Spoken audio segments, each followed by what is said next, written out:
চলে এসেছি আমরা হোমস্টে এসি ডরমিটরিতে। আমাদের দিল্লিতে এখানে আমাদের স্থায়ী ঠিকানা।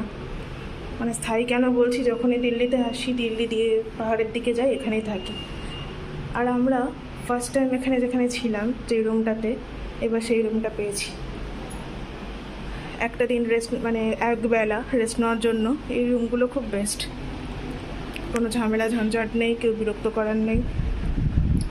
রুমটা এইরকম, একবেলা রেস্ট করার জন্য একদম ভালো। এসি আছে ভালো, ফ্যান। এখানে ইন্ট্রোডাকশন করেছে, এখানে আগের ভিডিওটা যদি দেখেন, আমাদের ভিডিওর লিঙ্ক দিয়ে দিয়েছি ডেসক্রিপশন বক্সে। যে রুমটা আগে কেমন ছিল, এসব ছিল না, এটা অ্যাড করেছে। আর বাইরে এই কাঁচের এই পার্টিশনটা লাগিয়েছে। এখানে ডরমেটরিও আছে, চাইলে ডরমেটরিতেও থাকতে পারেন, বা কেউ যদি চান আমাদের মতো এরকম প্রাইভেট রুমেও থাকতে পারেন। এই পাশে একটা প্রাইভেট রুম, যারা গ্রুপে আসবেন কিন্তু প্রাইভেট রুমে থাকতে চাইছেন, পাশাপাশি এই দুটো রুম চাইলে, কিন্তু এখন ডিমান্ড বেড়ে গেছে, তো ওই জন্য আগে থেকে বুক করে নিলে ভালো। ডরমেটরিও আছে, চাইলে ডরমেটরিতে অনেকে থাকেন, আরও বড় গ্রুপ এলে। এটা ওয়াশরুমটা,